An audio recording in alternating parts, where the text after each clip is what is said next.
Hello friends, welcome back to my channel. तो friends, आज की जो वीडियो है, इस वीडियो में हम बिहार स्पेशल मैराथन देखेंगे। जी हाँ दोस्तों, अगर आप बिहार शिक्षक भर्ती 3.0 के री एग्ज़ाम की तैयारी कर रहे हैं या TRE 4 के लिए तैयारी कर रहे हैं तो यह वीडियो आपके लिए बहुत ही इम्पॉर्टेंट है, क्योंकि इस वीडियो में जो बिहार स्पेशल से आपके BPSC में प्रश्न पूछे जाते हैं उन सभी प्रश्नों के लिए हम जो है कि बिहार स्पेशल मैराथन लाए हैं। क्योंकि अगर फ्रेंड्स आप इस वीडियो को पूरा देख लेते हैं बिहार स्पेशल मैराथन, तो इतना गारंटी है कि जो आपका री एग्ज़ाम होगा TRE 3 का या जो TRE 4 का आपका एग्ज़ाम होगा, उनमें सभी प्रश्न आपके जो बिहार स्पेशल से आएंगे इसी वीडियो से आपको मिल जाएंगे। इतना गारंटी है, क्योंकि फ्रेंड्स हमने जो है कि एक मैराथन वीडियो बिहार स्पेशल का कराया था जब आपका BPSC TRE 3 का जो पहला पेपर आपका हुआ जो कैंसिल हो गया है, उसमें जो आपके बिहार स्पेशल से प्रश्न आए थे सभी प्रश्न जो है कि सिर्फ एक ही वीडियो से मिल गए थे। तो फ्रेंड्स, आप इस वीडियो को सीरियसली देखिएगा और अच्छे से देखिएगा। और दूसरी चीज़, एक चीज़ और करिएगा कि आप कॉपी और कलम लेकर के बैठिएगा। जो इम्पोर्टेंट चीज़ें हम आपको बताएंगे उसको आप नोट करते चलिएगा। और साथ ही में दोस्तों आपको बता दें कि अगर आपको इसका PDF वगैरह चाहिए तो हमारे टेलीग्राम चैनल से डाउनलोड कर सकते हैं। टेलीग्राम चैनल का लिंक आपको इस वीडियो के डिस्क्रिप्शन में मिल जाएगा, वहाँ से आप ज़रूर इसका PDF डाउनलोड कर लीजिएगा, जिससे कि बाद में आपको रिवीजन करने में आसानी होगी। चलिए दोस्तों, इसको जो है कि स्टार्ट करते हैं। तो देखिए, सबसे पहले हमने जो है कि बिहार को लिया है। तो यहाँ पर देखिए, बिहार के अगर हम राजधानी की बात करें तो बिहार की राजधानी क्या आपकी है? पटना है। देखिए दोस्तों, हम जो है कि शुरू से जो है कि नॉर्मल से लेकर के चलेंगे, छोटी छोटी चीज़ों से लेकर के चलेंगे और पूरा डीप जो है कि सामान्य ज्ञान को कवर करा देंगे। तो चलिए देखते हैं। तो बिहार के अगर हम राजधानी की बात करें तो बिहार की राजधानी जो है वह आपकी पटना है। वहीं पर अगर हम बिहार के कुल ज़िले की बात करें कि बिहार में कितने ज़िले हैं, तो बिहार में जो है वह 38 ज़िले हैं। जी हाँ दोस्तों, बिहार में कुल 38 ज़िले हैं। या तो आपको याद ही होगा अगर आप बिहार से हैं, अगर आप अदर स्टेट के हैं तो इसको याद कर लीजिए। बिहार में टोटल कितने ज़िले हैं? 38 ज़िले हैं। वहीं पर दोस्तों अगर हम बात करें कि बिहार में उच्च न्यायालय कहाँ पर है, तो वह आपका पटना में है। तो इसको आप याद रखिएगा, बिहार का उच्च न्यायालय कहाँ पर है, तो वह पटना में है। अगर हम बिहार के राजकीय प्रतीक की बात करें तो चलिए देख लेते हैं। तो देखिए, अगर हम राजकीय प्रतीक की बात करें तो राजकीय चिन्ह क्या है? बिहार का जो राजकीय चिन्ह है वह आपका बोध वृक्ष है। जी हाँ दोस्तों, यह जो चीज़ें हम आपको करा रहे हैं बिहार के राजकीय प्रतीक का, इससे एक प्रश्न आपका जरूर आएगा। जी हाँ दोस्तों, TRE 1 में इससे प्रश्न आपका आया था और TRE 2 में भी आपका इससे प्रश्न आया था। तो इतना मान के चल रहे हैं तो लगभग 90% चांस है कि राजकीय प्रतीक से आपका एक प्रश्न आएगा। तो दोस्तों देखिए, अगर हम बात करें राजकीय चिन्ह की तो वह आपका बोधि वृक्ष है। वहीं पर राजकीय पशु की अगर हम बात करें तो वह आपका बैल है। जी हाँ दोस्तों, राजकीय पशु क्या है? बैल है। वहीं पर राजकीय पक्षी की बात करें तो राजकीय पक्षी जो है वह आपकी गौरैया है। जी हाँ दोस्तों, इसको याद रखिएगा कि राजकीय पक्षी क्या है? राजकीय पक्षी आपकी गौरैया है। वहीं पर अगर हम राजकीय पुष्प की बात कर लें कि राजकीय फूल क्या है बिहार का, तो वह आपका गेंदा है। गेंदा आपका राजकीय फूल है। वहीं पर राजकीय वृक्ष की बात कर लें तो राजकीय वृक्ष क्या है बिहार का?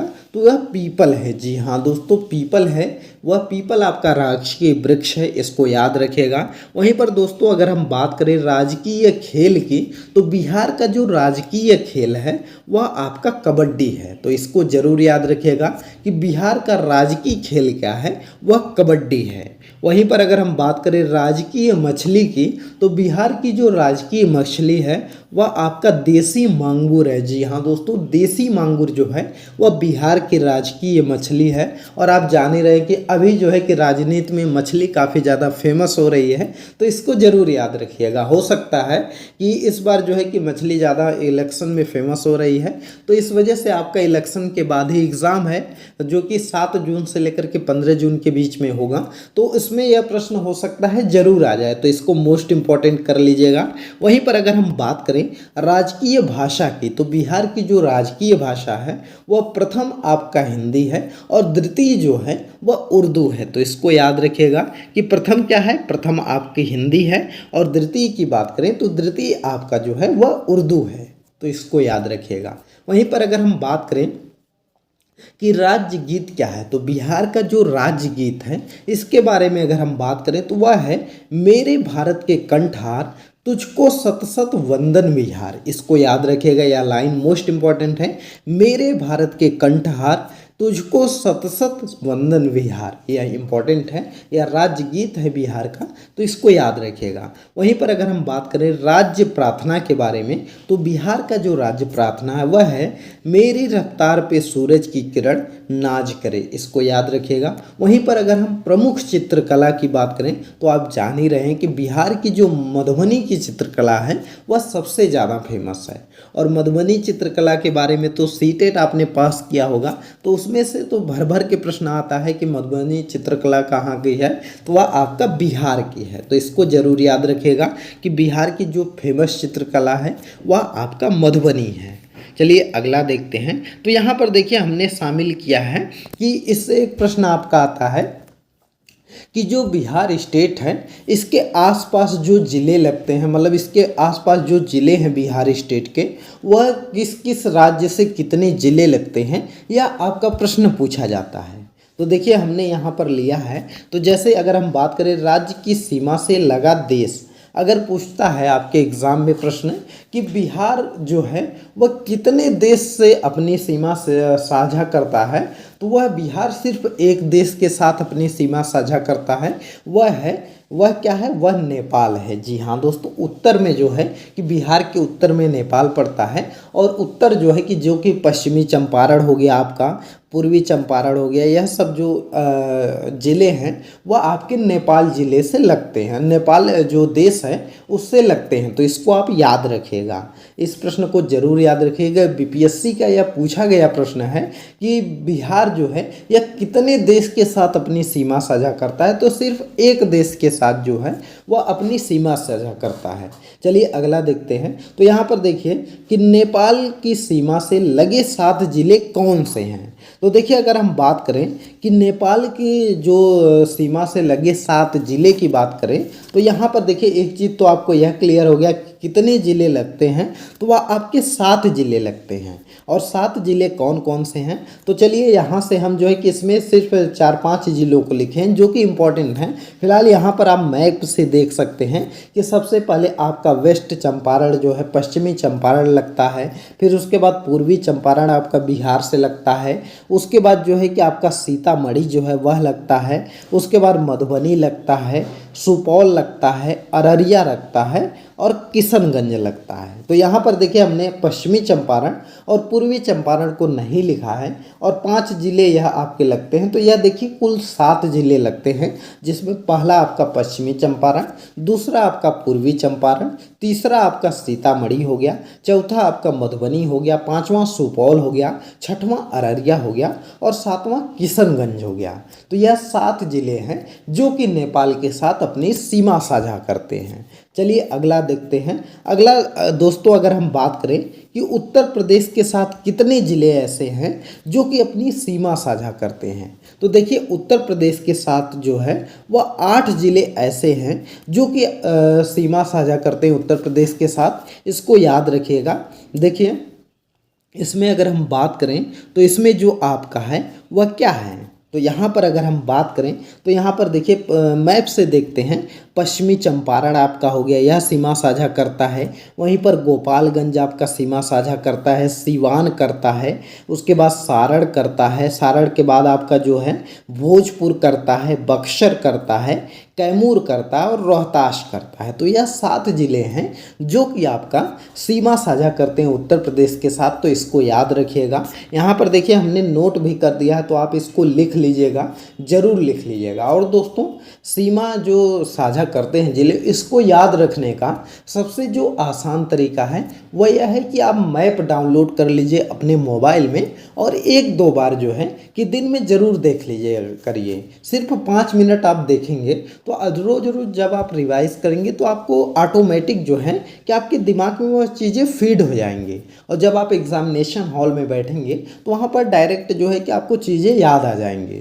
तो इस तरह से जो है कि आप अच्छे से याद कर सकते हैं। फिलहाल अगर आपको याद हो जाता है तो इस तरह से भी आप नोट कर लीजिए और याद कर लीजिए। चलिए अगला देखते हैं। तो अगर हम बात करें यहाँ पर देखिए पश्चिमी बंगाल से सीमा से लगे, तो यहाँ पर देखिए हमने सिर्फ 3 जिलों को लिया है जो कि आपका मोस्ट इम्पॉर्टेंट है, इससे प्रश्न आपका पूछा जाता है। तो देखिए यहाँ पर जो है कि 3 जिले जो हैं वह आपका क्या है, वह आपका कटिहार है, किशनगंज है, पूर्णिया है, इसके अलावा आपका भागलपुर वगैरह पड़ता है। तो यह आप जरूर याद रखिएगा। तो यहाँ पर देखिए यह 3 जिले कौन कौन से हैं, कटिहार है, किशनगंज है और पूर्णिया है। तो इन तीनों को याद रखिएगा जो कि पश्चिमी बंगाल के साथ अपनी सीमा जो है वह साझा करते हैं। तो यहाँ पर देखिए सबसे पूरब में जो है कि यह बिहार के सबसे पूरब में पड़ता है, तो इसको जरूर याद रखेंगे। चलिए अगला देखते हैं। तो यहाँ पर देखिए आपसे पूछा जाता है कि जो बिहार है यह झारखंड के साथ कितने ज़िले जो है कि सीमा साझा करते हैं। तो बिहार के ज़िले जो हैं वह झारखंड के साथ कुल 8 ज़िले ऐसे हैं जो कि सीमा साझा करते हैं। तो इसको याद रखिएगा वह कौन कौन से ज़िले हैं। देखिए दोस्तों यहाँ पर अगर हम मैप से समझे तो मैप से किशनगंज, पूर्णिया और जो है कि यह कटिहार जो हो गया, यह 3 ज़िले आपके पश्चिमी चंपारण के साथ हो गए जो कि सीमा साझा करते हैं। वहीं उसके बाद से जो है कि उसके बाद से आपका भागलपुर पड़ता है, बांका पड़ता है, जमुई पड़ता है, नवादा पड़ता है और यहाँ पर जो है कि आपका गया पड़ता है, औरंगाबाद पड़ता है, तो रोहतास उसके बाद पड़ता है और उसके बाद जो है कि आपका एक कटिहार पड़ता है। तो यह सब जो है कि यह सब किसके साथ आपका सीमा साझा करते हैं, तो यह आपका करते हैं झारखंड के साथ। तो इसको आप जरूर याद रखिएगा, मोस्ट इम्पॉर्टेंट है, आप याद रख लीजिएगा क्योंकि यह सब जो ज़िले हैं यह झारखंड के साथ सीमा साझा करते हैं। ज़्यादातर दोस्तों जो है कि या तो आपका पूछ देता है झारखंड के साथ या आपका पूछ देता है उत्तर प्रदेश के साथ। इन दोनों जो स्टेट हैं इनके 8-8 ज़िले जो है बिहार के वह सीमा साझा करते हैं। तो आप इसको याद रखिएगा। वहीं पर अगर हम बात करें कि बिहार की जो राजधानी पटना है उससे कौन कौन से ज़िले लगते हैं, तो देखिए पटना से अगर हम ज़िले जो लगने वाले हैं वह कुल 9 ज़िले ऐसे हैं जो कि पटना के साथ लगते हैं। तो इसको आप याद रखिएगा कौन कौन से ज़िले हैं। अरवल है, जहानाबाद है, नालंदा है, लखीसराय है, बेगूसराय है, समस्तीपुर है, वैशाली है, सारण है, भोजपुर है। तो यह सब जो ज़िले हैं यह आपके किसके साथ लगते हैं, तो बिहार की जो राजधानी है पटना उसके साथ ये लोग सीमा साझा करते हैं। तो इसको याद रखिएगा। देखिए दोस्तों कभी कभी जो है कि क्वेश्चन को कठिन बनाने के लिए क्या करता है कि वह पूछ देता है कि 2 राज्यों एवं देशों के साथ सीमा बनाने वाले ज़िले कौन से हैं। तो पूछ देगा आपसे कि कौन सा ऐसा ज़िला है जो कि आपका जो है कि 2 राज्यों के साथ अपनी सीमा साझा कर रहा है, या एक राज्य एक देश के साथ अपनी सीमा साझा कर रहा है, या जो है कि 2 आपके स्टेट के साथ अपनी सीमा साझा कर रहा है। तो चलिए हम देख लेते हैं। तो यहाँ पर देखिए अगर हम बात करें किशनगंज कहाँ पर पड़ता है, तो एकदम बिहार के पूरब में पड़ता है किशनगंज जो है वह आपका नेपाल के साथ सीमा साझा करता है और पश्चिमी बंगाल के साथ सीमा साझा करता है। तो इसको याद रखिएगा। वहीं पर अगर कटिहार की बात करें तो कटिहार जो है वह आपका पश्चिमी बंगाल के साथ सीमा साझा करता है और झारखंड के साथ सीमा साझा करता है। वहीं पर अगर हम बात करें रोहतास की, तो रोहतास जो है वह आपका सीमा साझा करता है झारखंड के साथ और उत्तर प्रदेश के साथ। तो इसको आप याद रखिएगा कि किसके साथ करता है, झारखंड के साथ और जो उत्तर प्रदेश के साथ। तो यह भी आपका इम्पोर्टेंट है, इसको याद रखिएगा। और वहीं पर अगर हम बात करें तो यहाँ पर देखिए आप पश्चिमी चंपारण को भी कह सकते हैं। जो पश्चिमी चंपारण आपका है यह किसके साथ करता है सीमा साझा? तो यह उत्तर प्रदेश के साथ भी सीमा साझा करता है और एक देश नेपाल के साथ भी अपनी सीमा साझा करता है। तो इसको याद रखिएगा, बहुत इंपॉर्टेंट है। पूछ देता है कि कौन सा ऐसा बिहार का जिला है जो अपनी सीमा एक देश के साथ साझा करता है और एक राज्य के साथ अपनी सीमा साझा करता है, तो वह आपका पश्चिमी चंपारण है। चलिए अगली स्लाइड देखते हैं। तो देखिए अगले स्लाइड में जो है कि हमने जो है कि लिया है कि बिहार का कौन सा ज़िला बड़ा है, कौन सा ज़िला छोटा है, किस में आबादी ज़्यादा है, किस में आबादी कम है, कौन शिक्षित है, कौन अशिक्षित ज़्यादा है। तो इसको देख लेते हैं, मोस्ट इम्पॉर्टेंट है। 1 से 2 प्रश्न इस स्लाइड से आपके आने के चांसेस हैं।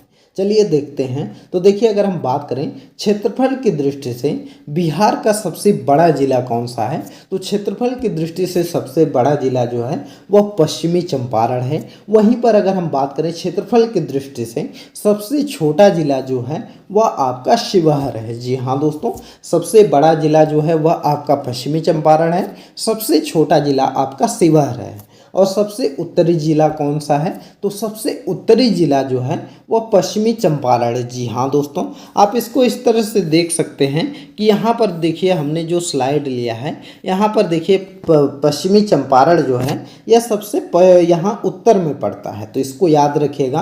पूछा जाता है कि सबसे उत्तरी जिला कौन सा है, तो वह आपका पश्चिमी चंपारण है। वहीं पर अगर पूछा जाए कि सबसे दक्षिणी जिला कौन सा है, तो सबसे दक्षिणी जिला जो है वह गया है। और गया मोस्ट इम्पॉर्टेंट है दोस्तों, क्योंकि गया ही एक ऐसा जो है कि ज़िला है बिहार का जहाँ पर सबसे ज़्यादा गर्मी भी पड़ती है और सबसे ज़्यादा ठंडी भी पड़ती है। तो इसको याद रखिएगा, सबसे ज़्यादा गर्मी और सबसे ज़्यादा ठंडी जो है वह गया में ही पड़ती है। और विष्णु मंदिर पूछा जाए तो वह कहाँ पर है, तो वह गया में ही है। और जो है कि गया से एक नदी भी बहती है, वह फाल्गु नदी है। तो इसको भी याद रखिएगा। यह सब इम्पॉर्टेंट चीज़ें हैं जो कि आपके एग्ज़ाम में बीपीएससी द्वारा पूछे गए हैं, इसलिए हम जो है कि इसको डिस्कस करा रहे हैं। दोस्तों आप चाहे 1 to 5 के लिए तैयारी कर रहे हों या 6 to 8 के लिए या 9 to 12 के लिए, सबके लिए यह इम्पॉर्टेंट है। जितने भी क्लास में आपके बिहार स्पेशल से प्रश्न आते हैं सभी के लिए इम्पॉर्टेंट है। इससे बाहर से एक प्रश्न भी नहीं आएगा, आप इसको ज़रूर अच्छे से पढ़िए। चलिए अगला देखते हैं। अगर हम बात करें कि सबसे पश्चिमी जिला कौन सा है, तो बिहार का सबसे पश्चिमी जिला कौन सा है, वह आपका कैमूर है। सबसे पूर्वी जिला कौन सा है, तो वह आपका किशनगंज है। जी हाँ दोस्तों, इसको आप एक ट्रिक से भी याद कर सकते हैं। सबसे पहले कौन होता है, तो जो सबसे बड़ा होता है सबसे पहले वह होगा। किशनगंज सबसे बड़ा है, वह सबसे पहले होगा। और सबसे पीछे कौन होगा, जो छोटा होगा। तो कैमूर छोटा है तो कैमूर पीछे होगा। क से दोनों का नाम है, तो इसमें आपको कन्फ्यूजन होगी, तो इसलिए आप मैप से याद करिएगा। किशनगंज कहाँ पर है, सबसे पूरब में है। और कैमूर सबसे पश्चिम में है। सबसे उत्तर में आपका पश्चिमी चंपारण है और सबसे दक्षिण में आपका गया है। तो इसको जरूर याद रखेंगे। अगला देखते हैं कि बिहार राज्य की जलवायु कैसी है, तो बिहार राज्य की जलवायु जो है वह मानसूनी है। तो इसको याद रखेंगे, बिहार राज्य की जलवायु कैसी है, तो मानसूनी है। अगर हम बात करें बिहार में सामान्य वर्षा कितनी होती है, तो 1205 मिलीमीटर सामान्य वर्षा होती है। इसको याद रखेंगे। अगला है कि बिहार वर्षा वाला सर्वाधिक वर्षा कहाँ पर होता है, किस जिले में बिहार में होता है, तो वह किशनगंज। किशनगंज सबसे पूर्वी जिला है, वहाँ पर सबसे ज़्यादा वर्षा होती है। और कैमूर सबसे पश्चिमी जिला है, यहाँ पर सबसे कम वर्षा होती है। तो इसको भी याद रख सकते हैं इस तरह से। सबसे पूर्वी जिला किशनगंज, तो वहाँ पर ज़्यादा बारिश होगी। सबसे पश्चिमी जिला कैमूर है, तो वहाँ पर सबसे कम वर्षा होगी। तो इसको याद रखेंगे। देखिए सबसे न्यूनतम वर्षा वाला कैमूर है, उसके बाद रोहतास है, उसके बाद औरंगाबाद है, फिर गया है। और यह सब जो है यह कैमूर से सटे हुए हैं। कैमूर जो है उसके बाद रोहतास पड़ता है, औरंगाबाद पड़ता है, फिर गया पड़ता है। तो इधर कम बारिश होती है। वहीं पर जैसे जैसे आप पूर्वी और जाते जाएंगे उधर ज़्यादा बारिश होगी। वहीं पर अगर हम बात करें सबसे गर्म स्थान, तो गया आपको हो गया, या तो हमने बता ही दिया। अगर हम बात करें कि सर्वाधिक प्रति व्यक्ति आय वाला जिला कौन सा है, तो वह बिहार की जो राजधानी है पटना, वहाँ पर जो है कि सबसे ज़्यादा जो है कि प्रति व्यक्ति आय है। और दूसरे नंबर पर बात करें तो बेगूसराय है। तो इसको जरूर याद रखेंगे, इम्पॉर्टेंट है, क्योंकि बिहार एक जो है कि गरीब राज्य है, आप लोग जानते ही हैं, और यहाँ पर जो है कि काफ़ी कम जो है कि लोगों की प्रति व्यक्ति आय है, तो इससे प्रश्न बन सकता है। अगर हम अगला बात करें तो यहाँ पर देखिए न्यूनतम प्रति आय वाला जिला कौन सा है, तो न्यूनतम प्रति आय वाला जिला जो है वह शिवहर है। जी हाँ दोस्तों, शिवहर सबसे जो है कि कम आय वाला जिला है, तो इसको याद रखिएगा। अगर हम बात करें, देखिए अभी जो है कि इलेक्शन चल रहा है पूरे इंडिया में, तो हो सकता है कि बिहार इलेक्शन के बाद ही जो है कि आपका यह TRE 3 का जो एग्ज़ाम होगा इसका पेपर होगा, तो ज़्यादातर चांसेस हैं कि जो आपके चुनाव से रिलेटेड चीज़ें हैं उनसे प्रश्न बन जाए। तो अगर हम बात करें तो बिहार में लोकसभा सदस्यों की संख्या कितनी है, तो यहाँ पर लोकसभा सदस्यों की जो सीट है वह 40 है। तो इसको याद रखिएगा, जो लोकसभा सदस्यों की सीट है 40 है, तो सदस्यों की संख्या कितनी होगी, 40 ही होगी। वहीं पर अगर हम राज्यसभा सदस्यों की संख्या की बात करें तो राज्यसभा सदस्यों की संख्या 16 है। वहीं पर अगर हम बात करें लोकसभा में अनुसूचित जाति के लिए आरक्षित सीटों की संख्या कितनी है, तो आरक्षित सीटों की संख्या 6 है। इसको जरूर याद रखिएगा। अगर हम बात करें कि विधानमंडल कैसा है, तो देखिए उत्तर प्रदेश का भी द्विसदनी है और बिहार का भी द्विसदनी है, तो इसको याद रखिएगा। बिहार का जो विधानमंडल है वह द्विसदनी है, उच्च सदन विधान परिषद है और निम्न सदन जो है वह विधानसभा है। तो इसको याद रखेंगे, उच्च सदन को विधान परिषद बोलते हैं और निम्न सदन को क्या बोलते हैं, तो निम्न सदन को विधान परिषद बोलते हैं। उच्च सदन विधानसभा, निम्न सदन विधान, उच्च सदन विधान परिषद, निम्न सदन जो है विधानसभा। तो जरूर याद रखिएगा, इससे प्रश्न बनने के आपकी ज़्यादा चांसेस हैं। अगर हम बात करें, देखिए 2025 में जो है कि वहाँ का जो है कि विधानसभा का भी चुनाव है, तो इससे प्रश्न बन सकता है कि बिहार में विधानसभा सदस्यों की संख्या कितनी है, तो 243 है। जी हाँ दोस्तों, बिहार में विधानसभा सदस्यों की संख्या कितनी है, तो 243 है। इसको जरूर याद रखिएगा। चलिए देख लेते हैं, यहाँ पर हमने लिया है कि बिहार में प्रथम, जी हाँ दोस्तों, प्रश्न बन जाता है कि बिहार के प्रथम राज्यपाल कौन थे, बिहार के प्रथम मुख्यमंत्री कौन थे, या बिहार के प्रथम हरिजन मुख्यमंत्री कौन थे, तो ऐसे प्रश्न आ जाते हैं। तो इसको देख लेते हैं, इंपॉर्टेंट है, आप अच्छे से देखिएगा। और दोस्तों आपको बता दें कि अगर आपको इसका PDF वगैरह चाहिए तो हमारे टेलीग्राम चैनल पर आपको मिल जाएगा। टेलीग्राम चैनल का लिंक आपको इस वीडियो के डिस्क्रिप्शन में मिल जाएगा, वहाँ से जो है कि टेलीग्राम चैनल पर जा सकते हैं, उस पर क्लिक करिए और वहाँ से जा करके इसका PDF जरूर डाउनलोड करके 3-4 बार जरूर पढ़ लीजिएगा, जिससे कि आपको चीज़ें याद हो जाएंगी। और इसी से जो भी प्रश्न आपका बिहार स्पेशल आएगा इन्हीं PDF में से आपको मिल जाएगा। चलिए देखते हैं, अगर हम बात करें कि बिहार के प्रथम राज्यपाल कौन थे, तो बिहार के जो प्रथम राज्यपाल थे वह जयराम दास दौलत राम थे। जी हाँ दोस्तों, कौन थे, जयराम दास दौलत राम जो थे वह बिहार के प्रथम राज्यपाल थे। वहीं पर अगर हम बात करें कि बिहार के प्रथम मुख्यमंत्री कौन थे, तो बिहार के जो प्रथम मुख्यमंत्री हैं वह श्री कृष्ण सिंह हैं, जो कि 1946 से लेकर के 1961 ईस्वी तक बिहार के प्रथम मुख्यमंत्री बने थे। देखिए इसमें अगर देखेंगे तो 1946 लिखा है, तो 1946 का मतलब यह है कि अंतरिम सरकार बनी थी, उसमें भी यह मुख्यमंत्री बने थे। और उसके बाद जब भारत स्वतंत्र होता है, इलेक्शन वगैरह होते हैं, तो उसके बाद भी यही मुख्यमंत्री बनते हैं। तो इनको याद रखिएगा, प्रथम मुख्यमंत्री श्री कृष्ण सिंह जी थे। अगर हम बात करें सर्वाधिक कालावधि वाले मुख्यमंत्री कौन थे, तो वह भी श्री कृष्ण सिंह ही थे, जो कि सबसे लंबे समय तक बिहार के मुख्यमंत्री बने रहे थे। अगर हम बात करें सबसे कम कालावधि वाले मुख्यमंत्री कौन थे, तो सबसे कम कालावधि वाले जो मुख्यमंत्री थे वह सतीश कुमार सिंह जी थे। जी हाँ दोस्तों, सतीश कुमार सिंह जी थे, जो कि 2 दिन के लिए सिर्फ मुख्यमंत्री बने थे। तो इसको याद रखिएगा, सबसे कम सतीश कुमार सिंह और सबसे ज़्यादा बार जो है कि श्री कृष्ण सिंह थे, जो कि सबसे लंबे समय तक थे। और सबसे ज़्यादा बार मुख्यमंत्री कौन बना है, तो वह आपके नीतीश कुमार जी हो जाएंगे, आप जान ही रहे हैं। अगला अगर हम बात करें कि प्रथम हरिजन मुख्यमंत्री कौन थे, तो सबसे पहले बिहार के प्रथम हरिजन मुख्यमंत्री जो हैं वह भोला पासवान शास्त्री थे। जी हाँ दोस्तों, भोला पासवान शास्त्री जो थे वो प्रथम हरिजन मुख्यमंत्री हैं, तो इनको याद रखिएगा। वहीं पर अगर हम बात करें कि बिहार के प्रथम मुस्लिम मुख्यमंत्री कौन थे, तो अब्दुल गफूर जो थे वह बिहार के प्रथम मुस्लिम मुख्यमंत्री थे, तो इनको याद रखिएगा, जो कि 1973 से 1975 ईस्वी के बीच बने थे, तो इम्पॉर्टेंट हैं। अगर दोस्तों हम बात करें कि प्रथम महिला मुख्यमंत्री कौन थी बिहार की, तो बिहार की प्रथम महिला मुख्यमंत्री जो हैं वह राबड़ी देवी जी हैं, तो इनको याद रखिएगा। अगर हम बात करें कि बिहार के प्रथम राज्यपाल कौन हैं, तो बिहार के जो प्रथम राज्यपाल हैं वह डॉक्टर जो है कि प्रथम मुस्लिम राज्यपाल पूछा है, राज्यपाल हमने आपको बताया ही, प्रथम मुस्लिम राज्यपाल पूछे तो वह आपके डॉक्टर जाकिर हुसैन हैं। जी हाँ दोस्तों, डॉक्टर जाकिर हुसैन है, इनको याद रखिएगा।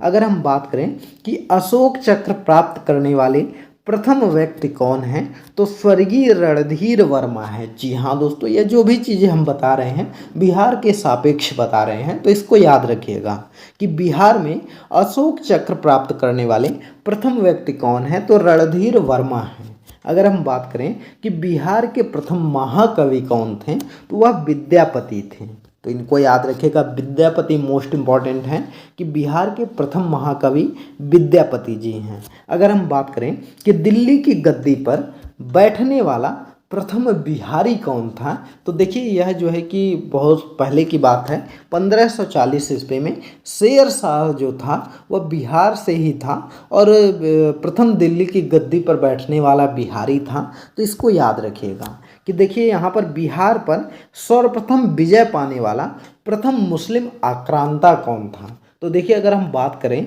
कि प्रथम मुस्लिम आक्रांता के बारे में, तो बख्तियार खिलजी था, जो कि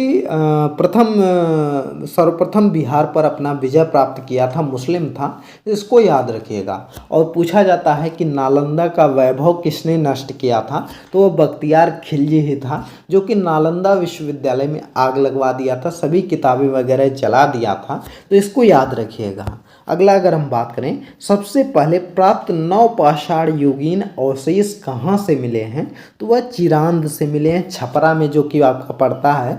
और यह प्रश्न इम्पॉर्टेंट है, यह बीपीएससी द्वारा पूछा भी गया है प्रश्न, तो इसलिए आप इसको याद रखिएगा, इम्पॉर्टेंट है। अगला देखते हैं। अगर हम अगला की बात करें, तो अगला है कि बिहार का सबसे बड़ा जिला कौन सा है, तो देखिए जनसंख्या की दृष्टि से अगर हम बात करें तो सबसे बड़ा जिला आपका पटना हो जाएगा। वहीं पर अगर हम आपका क्षेत्रफल की दृष्टि से बात करें तो पश्चिमी चंपारण हो जाएगा, लेकिन क्षेत्रफल यहाँ पर जो है कि जनसंख्या की दृष्टि से पूछा है तो वह आपका पटना हो जाएगा। और बिहार का सबसे छोटा जिला की बात करें तो शेखपुरा हो जाएगा। और सबसे कम जनसंख्या वाला जिला अगर हम बात करें तो बिहार का सबसे कम जनसंख्या वाला जिला जो है वह शेखपुरा ही है। जी हाँ दोस्तों, शेखपुरा जो है कि सबसे कम जनसंख्या वाला जिला है। वहीं पर अगर हम बात करें कि जनसंख्या घनत्व के दृष्टि से सबसे आगे कौन सा जिला है, मतलब सबसे ऐसा जिला कौन सा है जहाँ पर जनसंख्या घनत्व सबसे ज़्यादा है, तो वह आपका शिवहर है, तो इसको याद रखिएगा। उसमें जो है कि 1880 लोग प्रति वर्ग किलोमीटर में रहते हैं, तो इम्पॉर्टेंट है, आप जरूर याद रखिएगा। अगर हम बात करें कि न्यूनतम जनसंख्या घनत्व वाला जिला कौन सा है, तो न्यूनतम जनसंख्या घनत्व वाला जो जिला है वह आपका कैमूर है। जी हाँ दोस्तों, कैमूर जो है वह न्यूनतम जनसंख्या घनत्व वाला जिला है। यहाँ पर सिर्फ 488 लोग जो है कि रहते हैं। अगर हम बात करें कि सर्वाधिक लिंगानुपात वाला जिला कौन सा है, तो बिहार का सर्वाधिक लिंगानुपात वाला जिला जो है वह गोपालगंज है, जिसमें कि 1021 औरतें हैं 1000 पुरुष पर। तो इसको आप इस तरह से भी याद रख सकते हैं ट्रिक के द्वारा, कि आप इस तरह से याद रख लेंगे कि लालू जी कहाँ से हैं, तो लालू जी जो है वह आपका गोपालगंज से हैं, तो गोपालगंज में उनका गांव है। तो आप इस तरह से याद रखेंगे कि लालू जी के कितने लड़के हैं, 9 लड़के हैं, 2 लड़के और 7 लड़कियां हैं। तो लड़कियों की संख्या ज़्यादा है, तो वहाँ पर जो लिंगानुपात है गोपालगंज में ज़्यादा होगा। यह ट्रिक है, इससे आपको याद हो जाएगा। तो इस तरह से आप याद रख लीजिए। अगला अगर हम बात करें सबसे कम लिंगानुपात कहाँ पर है, तो वह मुंगेर में है। जी हाँ दोस्तों, सबसे कम लिंगानुपात मुंगेर में है। सिर्फ 876 महिलाएं हैं 1000 पुरुषों पर। वहीं पर अगर हम बात करें सर्वाधिक क्षेत्रफल वाला जिला, या तो हमने आपको बताया ही पश्चिमी चंपारण आपका है। अगर हम बात करें सर्वाधिक साक्षरता दर वाला जिला कौन सा है, तो वह आपका रोहतास है। इसको याद रखिएगा, रोहतास में सबसे ज़्यादा साक्षरता दर है, 73.37% वहाँ पर साक्षरता दर है। वहीं पर अगर हम बात करें कि न्यूनतम साक्षरता दर वाला जिला कौन सा है, तो वह आपका पूर्णिया है, जिसमें कि 51.08% जो है कि सिर्फ साक्षरता दर है। अगर हम बात करें कि बिहार का प्रथम खुला विश्वविद्यालय कौन सा है, तो नालंदा विश्वविद्यालय जो है ओपन यूनिवर्सिटी है। तो इसको याद रखिएगा, नालंदा विश्वविद्यालय जो था वह प्रथम ओपन यूनिवर्सिटी बिहार का था, इसको याद रखिएगा। अगर हम बात करें कि बिहार का प्रथम मेडिकल कॉलेज अस्पताल कहाँ पर था बना, तो वह बना था आपका पटना मेडिकल कॉलेज, सन 1925 ईस्वी में बना था। तो इसको याद रखिएगा कि बिहार का प्रथम मेडिकल कॉलेज जो है वह बना था पटना में, पटना मेडिकल कॉलेज, जो कि 1925 में बना था। अगर हम बात करें कि बिहार की सबसे बड़ी परियोजना कौन सी है, तो बिहार की जो सबसे बड़ी परियोजना है वह गंडक परियोजना है, जो कि मोस्ट इम्पॉर्टेंट है। इससे प्रश्न बन सकता है क्योंकि ज़्यादातर लोगों का ध्यान इस पर नहीं जाता है। अगर हम बात करें कि बिहार का प्रथम दूरदर्शन प्रसारण केंद्र कहाँ पर है, तो दूरदर्शन प्रसारण केंद्र जो है वह मुजफ्फरपुर में है, जो कि बना था 1978 ईस्वी में। तो इसको याद रखिएगा। अगर हम बात करें कि बिहार की प्रथम भोजपुरी फिल्म कौन सी है, तो देखिए अगर हम बात करें कि बिहार की प्रथम भोजपुरी फिल्म जो है वह है कि हे गंगा मैया तोहें पियरी चढ़ैबू। यह जो फिल्म थी यह बिहार की प्रथम भोजपुरी फिल्म थी। वहीं पर अगर हम बात करें कि बिहार की प्रथम हिंदी फिल्म कौन सी है, तो वह आपका है कि कल हमारा है।